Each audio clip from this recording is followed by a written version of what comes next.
এইকেইদিন আমাৰ ইয়াত একেৰাহে বৰষুণ হৈ আছে আৰু একেৰাহে 7 দিনমান বৰষুণ হ'ল আৰু এই বৰষুণত গোটেই গছবিলাক একদম তিতি বুৰি জুৰুলি জুপুৰি হৈছে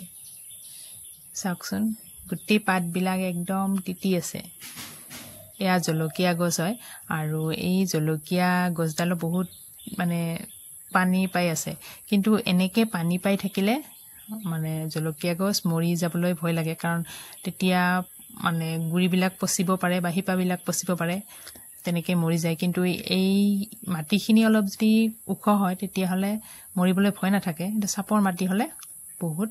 ভয় থাকে মোৰ এই গছ দুজোপা আজি 3 মাহ মান হ'ল ৰুৱাৰ পৰা আৰু এতিয়া কলি ওলাব ধৰিছে দুই এটা জলকীয়াও হৈছে বেয়া এইবিলাক জলকীয়া হৈছে সৰু সৰুকে কিন্তু এই গছডাল আৰু আগতে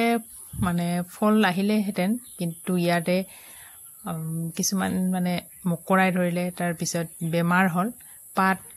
মানে পাত কেকৰা হোৱা যেটো বেমাৰ আছে সেই বেমাৰটো হৈছিল কিন্তু তাৰ কাৰণে মই ঔষধ দিলো আৰু ঔষধ দিয়াৰ পিছত এতিয়া ভালকে নতুন পাত আহিলে আৰু এইটো পাতখনত ধুনিয়াকে পৰি আছে আৰু যেতিয়া মই ঔষধ দিছিলো তেতিয়া মানে কেকৰা পাতবিলাক যেতে কেকৰি হৈ যায় হেতু বেমাৰ নোহোৱা হৈ গল হেতু মই ঘৰতে বনাই লোৱা ঔষধ হয় আগতে মই এটা তেনেকুৱা ভিডিও দিছিলো এয়া মকৰা চাওকচোন কিমান ডাঙৰ হৈছে মকৰাটো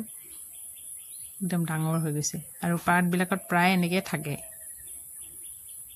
ধৰিব খুজিলে এই গুচি যায়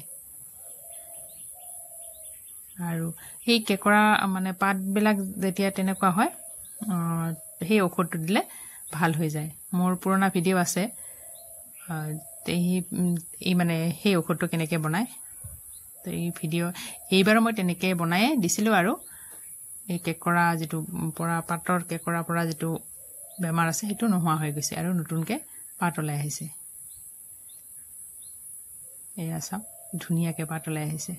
কিন্তু এতিয়াটো ফুলিছে আৰু ফল হ'ব ধৰিছে এই জলকীয়া বিধ ফলিলে বহুত ফলে একেলগে ডাঙৰ ডাঙৰ জলকীয়া সৰু জলকীয়া নহয় ইয়া ডাঙৰ জলকীয়া হয় আৰু এই ডাঙৰ জলকীয়া বিধ জ্বলাও আছে খাবলৈও ভাল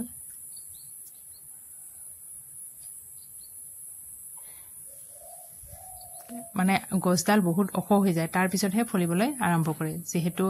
ডাঙৰ হয় গছডাল সেই কাৰণে